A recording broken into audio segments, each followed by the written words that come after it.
Our first picture tonight is so fascinated by the human-machine interface that he once developed a bionic hand that looked just like Wolverine's, only much blunter. You should Google it. Will you please welcome Puya Abolfathi?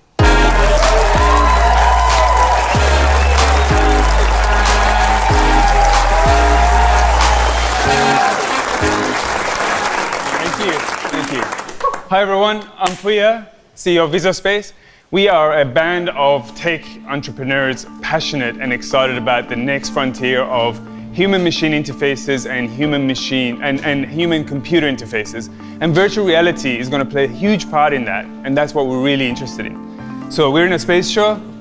I want you to imagine that you can get onto a hoverboard and fly off to the moon. I want you to land in a crater, look down, see a rock, go down and pick it up and actually feel it, feel the texture. That's all possible with the kind of technologies that we're working on in Visospace, because we want to be here to build the future with you. So I've only got 2 minutes, I've got to be quick.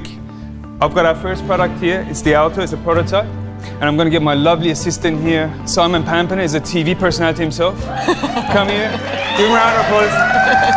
Quick Simon, we don't have time. Quick. What do you want to do? Put this on. Okay, yeah. All right, I'm going to put this on his head. He's going to go into a virtual world. He's going to go into an island called Alto Island. We built it. And he's standing on our Alto. Now, Simon, what are you looking at? Oh my. It's it's kind of like a crate. It's like, kind of looks like marble or something. Yes, I want you to fly out of it. Now, you're on a hoverboard. How do I do that? You're going to shift your weight forward, and it's going to move you in that direction. Guess what? You got a jetpack in your hand. Yeah. Press the button on your left trigger. That's going to fly you out. Yeah. Go. Oh, what? That's amazing. All right. So when he lands on the ground, watch out. It's too real. It's too real. If you fall down, you're going to feel the ground because we've got haptic feedback in there. So get off now. I don't have time. Get off. Okay, sorry. Thank you. That was really amazing, guys. All right, guys.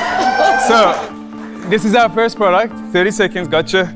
We're going to turn this into a consumer product to start with. We need funding, we need collaborators, we need partners, and this is just the beginning. We're going to move on to a hand device that will allow you to feel and touch virtual objects. We're Visospace, I'm Puya. Check us out on our website. Thank you very much.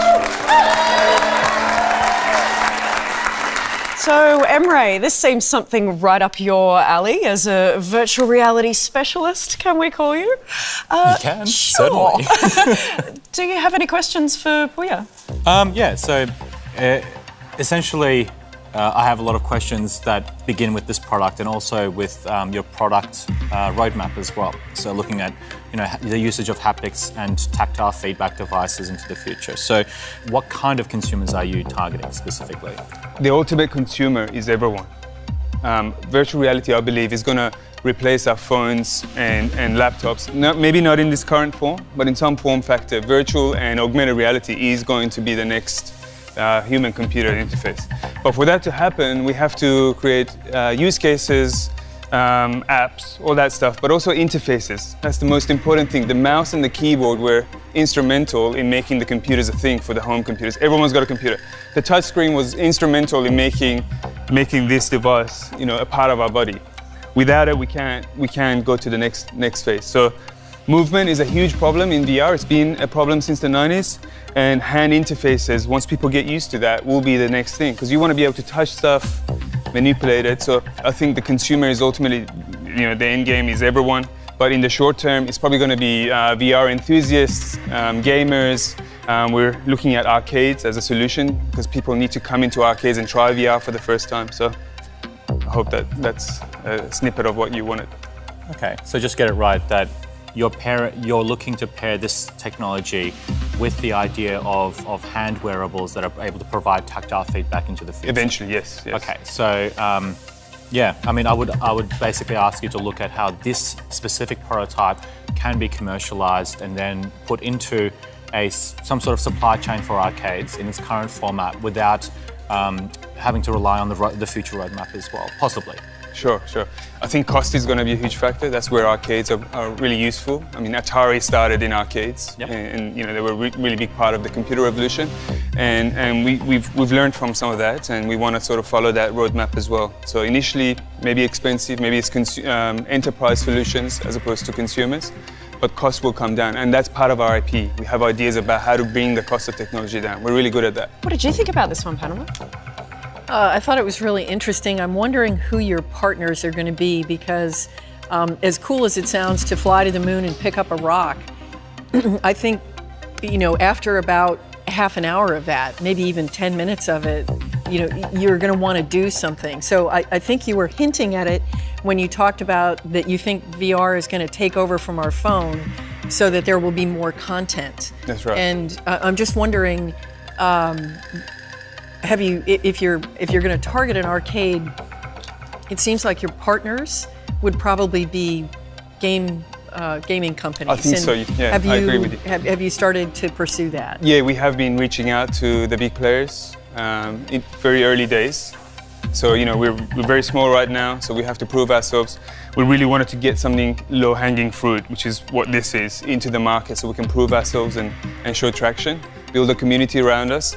As far as partners go, definitely the big players are a target for us, but also developers. We need people to come help us make content and useful applications for this.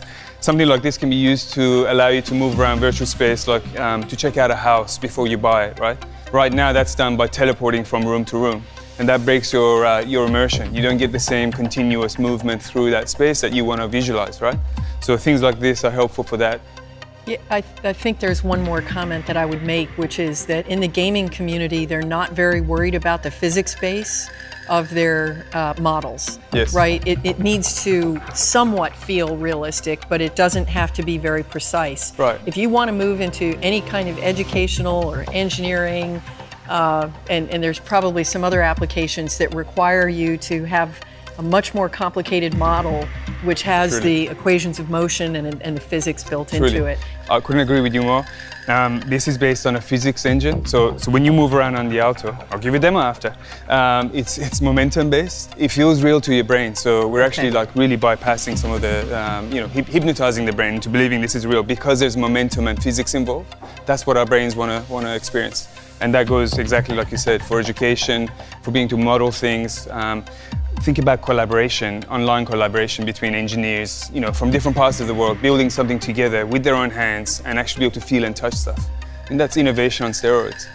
So I see a lot of potential with that. Flavia, do you have any questions? Who is actually building this out there? Who are your competition, and why is this IP, do you think, is gonna maybe be the one that is gonna enter into the market and nail it? Sure. Locomotion has been a problem from day one. There's quite a few players out there trying to solve this problem. An example of it can be seen on the Ready Player One movie when you've got a treadmill underneath. That's an infinity deck. I think it costs like $100,000. You know, that's up there. We've got treadmills that are like dishes that you slip into. Those are slip dishes. They're about $5,000. You know, what we're making here is probably going to cost about $200. It's going to be Bluetooth enabled and wireless. It will connect to your phone, to your standalone headsets that are the future of VR. So the idea here is that something that eventually will be in people's homes, so that you don't need a big space to enjoy VR. You can have a 1 meter by 1 meter space, and you can do it.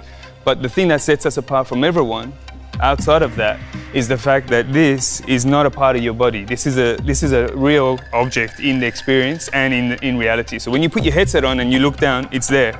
You can relate to it physically, and then you go and stand on it, and now it becomes a tool for you to move around. But you can always get off, right? Getting on and off, that's part of it. And you can't really do that right now with the solutions out there. You got to harness in, and it's, you know, clunky and difficult. They're all really great solutions for their own use case, but this is something that we eventually want to see in people's homes. Thank you very much for your time tonight, Puya. Can we please give it up for Puya? Thank you. Thank you. Thank you. In 10 years' time, or 20 years' time, 30 years' time, what other areas could you see your company innovating in? Great question. Telerobotics.